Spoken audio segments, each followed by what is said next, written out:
Come on in. Welcome to Idled Out, where we talk all things Survivor. My name is Luke, and today we're talking about players who used Survivor advantages in unintended ways. Sometimes an idol is just an idol.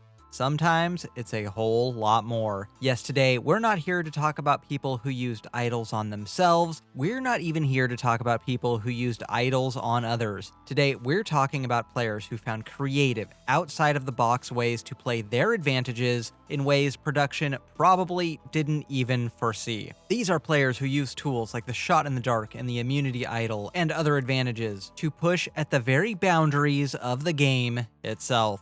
So roll your shot in the dark, put your shot in the dark in the urn, and wait, how do these even work? Anyway, as we talk about 5 players who creatively played their idols for advantages.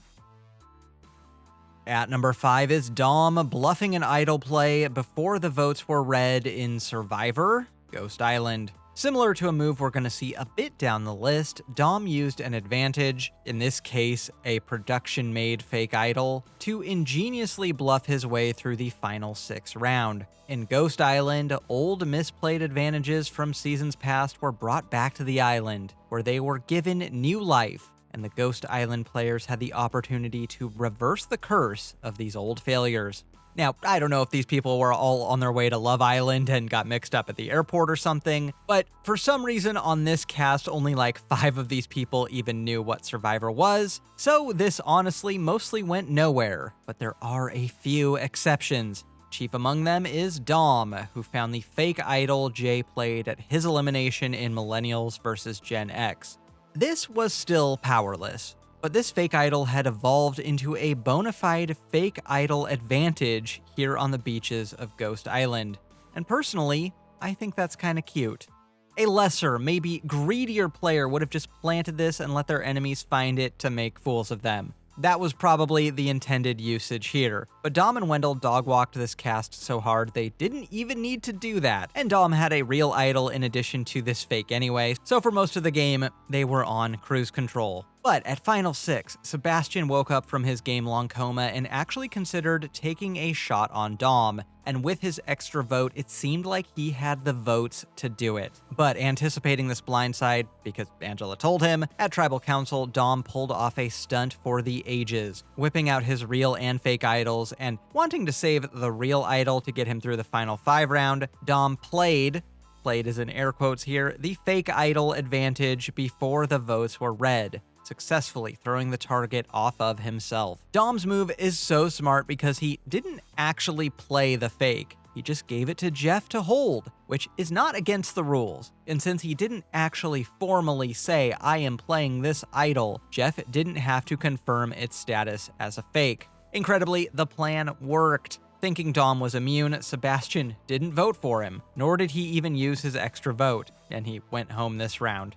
Dom deserves credit for just how creative and convincing he was in playing this fake idol advantage. Though, it's down here at number 5 because I'm gonna wager that outfoxing Seabass isn't the most difficult thing you can do on Survivor. I am so freaking stupid. At number 4 is Rachel playing her shot in the dark to gauge the tribe's reaction in Survivor 47. Coming into the merge of Survivor 47, everyone wanted to get Gata. Despite at this point being the tribal outsider, Rachel was still lumped in as one of the Gatas, and at Final 11, it seemed fairly clear that one of Sam, Sierra, or Rachel was going to be the first member of the jury. Enter the shot in the dark, a new era game mechanic where you can give up your vote for a 1 in 6 shot at safety. Each player has 1 to use in the entire game, which is visually represented as a 6-sided die, and to play it, you put it in an urn in the voting booth. Then Jeff reads your chosen, safe or not safe scroll. Yeah, I concede it still needs a little visual finesse. Rachel could play her idol this round to ensure her safety, but burning an idol at Final 11 and making yourself the biggest target in the game at the same time is not ideal, especially if you're not copping any votes. She could also not play her idol and risk a 1 in 3 shot at going home, but Rachel comes up with a different plan to ensure her safety, opting to first play her shot in the dark this round, then studying the reactions of the other players to see if she is safe or not. Only a few shots in the dark are played each season, so this is always a big moment where at least a few players let their poker face slip, and Rachel correctly deduced from the reactions to her shot in the dark that she was not the target and didn't need to use her idol this round. It also had the added benefit of not forcing her to vote for either of her fellow Gattas in Sam or Sierra, or throwing her vote on another target like Gabe. Also, it had the added benefit that no one will think she has an idol now because she played her shot in the dark, which is widely considered a desperate Hail Mary move in the game. Finally, it had the added benefit that just a few rounds from now, this entire cast will give Jeff their shots in the dark in exchange for some rice anyway. I played my shot in the dark. Not safe. Any votes cast for Rachel will still count. I played it to gauge the reactions of everyone at Tribal to see if they were looking worried or surprised. And based on the reaction that everyone had when I played my shot in the dark, I did not feel like I was the vote, and I didn't play my idol. Honestly, for me, this move completely opened up the potential for this advantage. I've been a shot in the dark defender from the start, but I liked it for the same reasons production likes it. It encourages blindsides in the game, but I hadn't really considered the offensive capabilities of the advantage. And I think this was possibly a Russell finding idols without clues moment for this thing. The moment that opens up a whole new meta going forward. Now, we just need Rachel's most unhinged nephew on the show, and the circle will be complete. At number 3 is Aussie sending himself to Redemption Island in Survivor South Pacific. Okay, so this one isn't an advantage per se, but Aussie found a way to abuse a game mechanic in a way so ballsy, I don't even think production anticipated it. This season had Redemption Island, where eliminated players weren't actually eliminated from the game when they were voted out, but went to live in exile, competing in duels to stay in the game every couple of days. Now, let's do some South Pacific table setting. The back and forth between Upolu and Savai'i was one for the ages. This is one of only a handful of seasons where the tribes went back and forth on immunity wins every single round. These are perhaps the two most evenly matched tribes in Survivor history. When Savai'i lose what they expect is the last immunity challenge before the merge, they're faced with a crisis. They all hate Cochrane, and with no toilets around to give him a swirly in, voting him out is the next best option. But they also want Cochrane to win the last Redemption Island duel against Christine, a former Upolu member, so he can rejoin them at the merge as a vote. Now, that seems like a long shot. Christine was on a hot streak with 5 duel wins under her belt, and Cochrane was slightly better than Sandra in the challenges. That's when Aussie comes up with an ingenious idea. Have the tribe vote him out and send him to Redemption Island, where he'll win the duel against Christine, return to the game, then sell a story to Upolu that he was betrayed by his old tribe and is ready to flip. He will voluntarily get voted out and earn his way back into the game as a human Trojan horse. Holy moly, that is so freaking cool. I know this is a pretty forgotten season, but the ending to this episode still gives me chills, with Aussie voluntarily sending himself to Redemption Island, betting his entire game on his ability to win the last duel against a very worthy opponent, which he does. Redemption Island was probably put in place to give fan-favorite challenge beasts like Aussie one last chance in the game, but they probably never expected he'd send himself there. And with Christine eliminated, now he's just got to sell that story to Upolu. You play the idol, you don't even...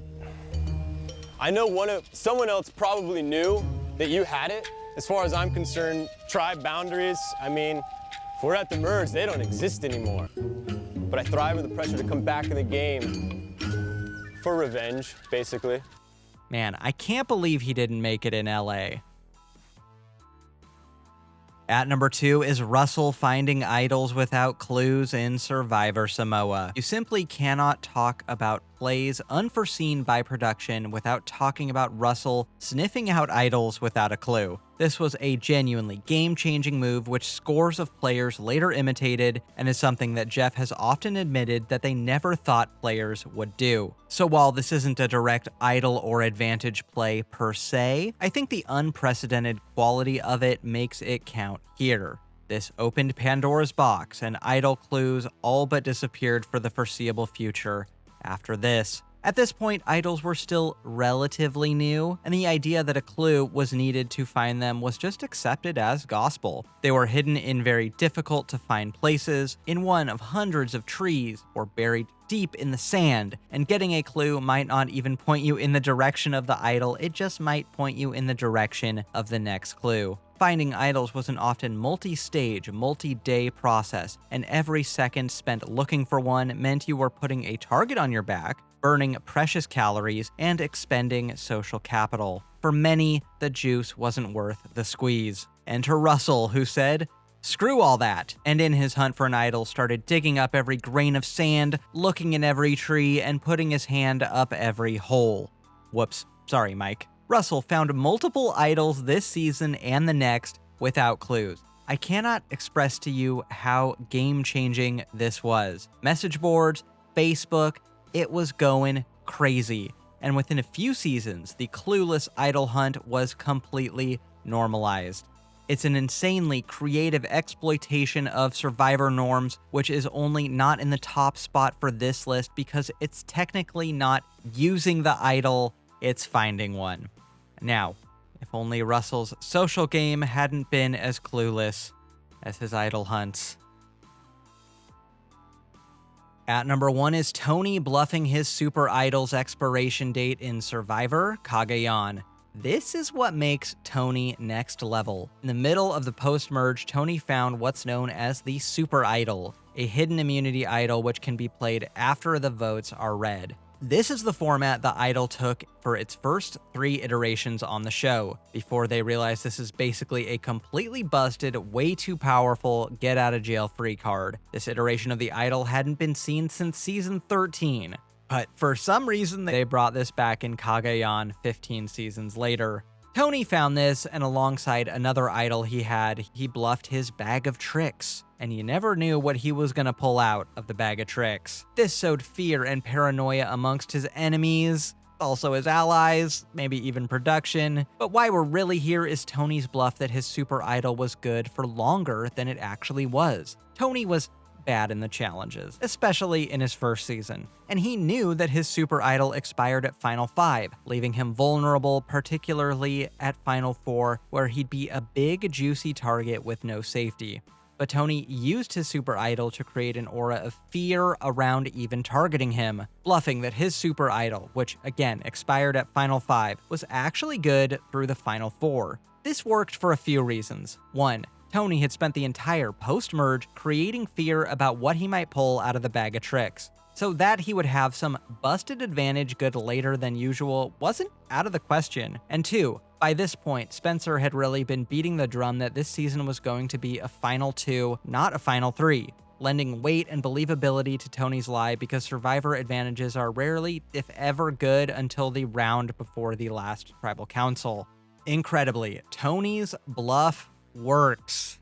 And despite being completely vulnerable at Final 4, Wu and Cass join him in voting out Spencer. And to really put a bow on it, right after the votes were all cast at the Final 4, Tony revealed his idol bluff to everyone, giving himself credit before the fact just to flex his incredible social maneuvering. It's a bluff which gets more impressive every time I watch this season. A 1 in a million move, and the whole bag of tricks thing is so fun, so ingenious, and so uniquely Tony.